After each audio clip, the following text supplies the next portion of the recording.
Oh, let me adjust this a little bit. Sorry, I misclicked. But let's go ahead and continue. So, welcome to today's video. This is New Week Games. Week Game New Weekly. The series where I talk about new games that I played this week. Today's shoutouts would be Time to Grind. I used to watch them a lot when it came to Peglin. Took me a while to think about that. And I've been watching a lot of gaming YouTuber recently, but let's go with give me a second. Let me pause. 8-bit gaming. I probably shut down Markiplier, but it's too late now. 8-bit gaming. 8-bit gaming is just him and me up. 8-bit Ryan with Banana Lamb, who will definitely be next week's shout. I promise you. I don't know if I did that right in the title, but I promise you I will try to make it next week unless I forget. Both are great YouTubers to watch, especially 8-bit gaming, because it's really funny to watch them play together. Anyways, let's get straight into this video for today. We'll start off with the first series I played this week. I actually had to stop one day and make sure I play new games, because, you know, I mean, it's not necessarily I had to play it, you know, it's a weekly series, so if I didn't play any game this week, just make sure to be like, I didn't play any new games this week, I was busy. But I did. Once again, still Opera GX games. So, hey, Opera GX, if you want to sponsor me, my Gmail should be in my bio. I would be willing to work with you. But I want the first game I played this week was called Thunder Runner. It's a really fun game. Honestly, there's no criticism. I think it's really fun, especially if you want to play a short round or two. The way it works is I will say, once again, can I ask questions now? Make sure you read the controls first, just in case. But Thunder Runner, did I say Thunder Runner the first time? I don't think I said that. Anyways, Thunder Runner is a fun game. Essentially, you have a limited amount of energy, and the goal is to run as far as you can. As fast as you can. You can unlock new characters such as reskin. I think they have a little bit custom animation, but you know, and you have the ability to double jump, and you just run. You can also slam down. This work on enemy kind of bounce you up, and it also regenerates your double jump, allowing you to jump again, and then also you can just land on the. If you land on the enemy head, it kills them. I want to say that because that have killed me numerous times. When I'm like, what the heck? I didn't even slam on him yet. Until I realized, oh yeah, this is Mario rules. You can slam them and you can jump on them. That was majorly beneficial if you're gonna play this game.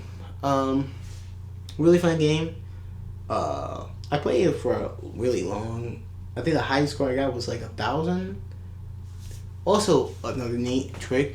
Right under thunder clouds, like they're gonna be way greater than other ones, and you're gonna see spark electricity. Wow! Just before or a little bit, no, just a little bit after the thunder hits, like in the background, because that will give you energy, and you get max bar. You shoot really far. It's the one thing I would say definitely changed among the characters from what it looked like is how far up the thing takes you. Sometimes it takes you really high up, sometimes it doesn't. But yeah, I don't think that there's not much complaints there. Like the two major ones would be sometimes the jump count seem weird. It could be just a me thing, you know, jumping a little too late or landing a little too late. But it seems like sometimes the jump, like it would when you press the jump button just before you jump off or when you land again, it would remove the double jump even if you land perfectly. That could just be me just being tiny bit off, but because it didn't happen all the time, it's just occasionally. But I will say that's one thing, and the second thing is sometimes you just get really unlucky. I think it'd be cool if you could be able to go down platform and you press the down button a dash button on the ground, but that's not necessary. He goes to make it attract a little, but I don't think that's you should do that unless you want to make it like a current, like, oh, you can buy upgrades. Actually, they could add that where like the more thunder you get energy and coins. The coins can be used to buy upgrades. I think that you can buy, but that's how the skins work. Like after a certain point, you buy the skins using thunders and whatnot. I haven't got that far in the game, but that's like that's the main complaint. But then sometimes not a complaint. It's just RNG. There's nothing they can do. But sometimes you just get really unlucky and like no thunder spawns until you die. That's just annoying, but it's not a big deal. The next game I gotta look this at because I haven't figured out how to pronounce this. Hini Hini. So this is also a fun, quick game to play. You score up scores. You can dash through enemies and whatnot, and the goal is to just get as high score as you can. Really nothing to complain about with the game. It can become really hard, but for the most part, it's really easy. You one shot kill everything, and just just spamming the button and make sure you don't get hit. You get hit once you die. So the way it works is, at first there's like dogs running around. You get more creatures as you go up, but at first you have dogs running around, and you like pet them or just run by them, and you get a score like that. But most of your score come from killing enemies. So just hit the button. The more you can get within a hit is cool. Meaning the more combo, like 2 times 2.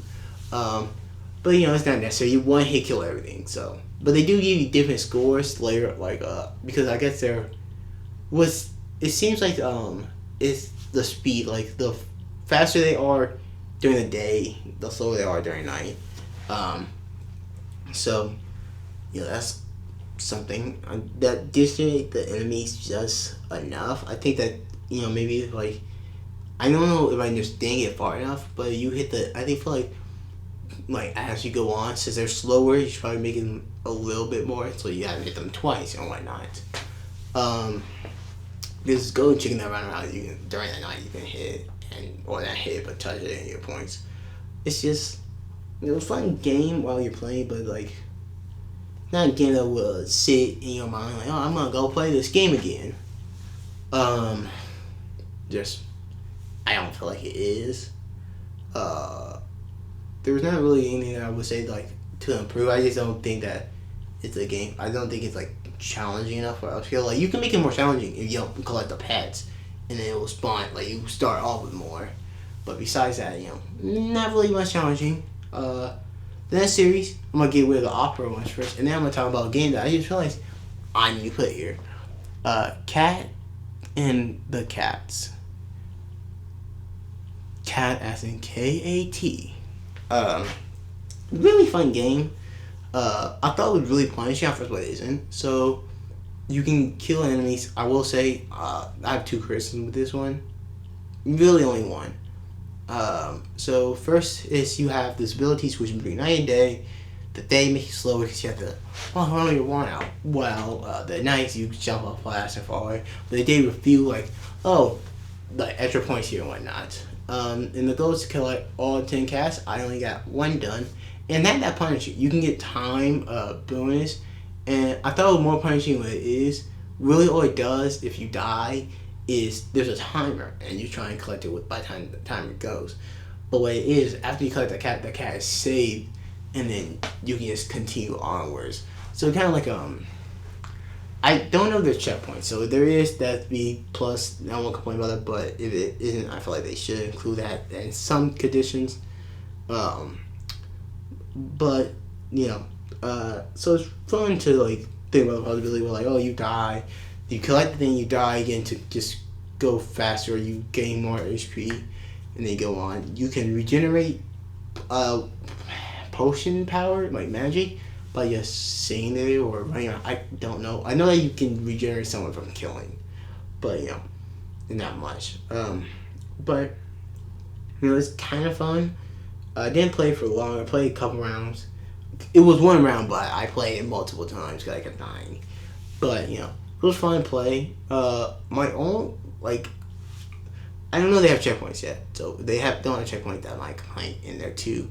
But my main complaint is the wand. When you attack, it has a short radius, like a short hitbox, and it's magic. You would think that it would shoot a pulse. Maybe something wrong with my game or whatnot, but it didn't shoot any beam.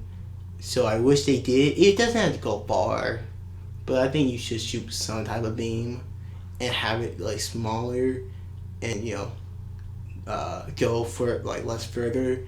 The more the less the mind you have. But let's talk about the worst game I played. Not a bad game, just the worst. Supersonic Fever. The thing is a little like a high shot thought about it, but it's essentially very repetitive. It's you stay still, you move up and down, and you can shoot, which do some damage. But for the most part, it's just a kind of boring game. It's keeping you kind of active, but it's mainly just going up and down. But it's at a certain point, it would only be a flight of stairs, and I was just kind of boring. There really is nothing to complain about. Just wish there was a little bit more change. The speed that seems to increase, but not that bad. And at first I thought you could just touch the stair and not die. It might push you off screen. That's how you die. But no, you touch the ground, you die. So that's good. But there's not much to talk about. The best game, not by far, my favorite game, Thunder Runner, but the game that was really good is Brotato. It's just a roguelike, basically. It's a roguelike, kind of like Vampire Survivor, where you kill an enemy, level up, you can upgrade certain parts, and then when the round's done, you can use your money to buy new equipment, merge new equipment together, or buy new weapon. Merge weapons together, or buy items, and then you can merge those items together. You can even lock them in if you want. It also tells you the current stats you have, so you can okay, I need to do this and third. And each character can have a unique thing. I played a couple of them so far. They were really fun to play with. Especially hopping back and forth in between them. It wasn't really a character, as far as I played 5 rounds. There wasn't a character that seemed annoying to play with. And they were all, as time goes on, it's a decent challenge. And unlike Vampire Survivor, there is no, I don't see an optimal stats, you go with this and you're guaranteed to win. In Vampire Survivor, you just go with region and you're pretty much guaranteed to win. That's it. But with this game, it's any nigga work. That's what it feels like. And cool to try to get I was trying to get sticks, more sticks, and I didn't know you could combine them at first, but I was trying to get as many sticks as I can because sticks give you more hits or do more damage the more you have. And I think that's cool. I think you can also there are also stuff more guns you have different combinations to upgrade stuff, and each character has their own thing that makes them unique. So take for instance, one character you have more ESP, but you lose health every time you level. That's a really cool idea. And then you have a weapon that gains you max HP per 20 kills. And then, you rank that up, and boom, you're doing good. You're keeping your health pretty much the same unless you upgrade your health. But then there are items you get more damage or more HP, but you loot me up. Not more HP, but more experience, but you lose HP. So it's a nice sacrifice game you can play too. So I will highly recommend it. It's funny how short these videos are, but I'm not a gaming critic, so not my job. So it's not I'm not being hyper specific, because games are meant to be fun.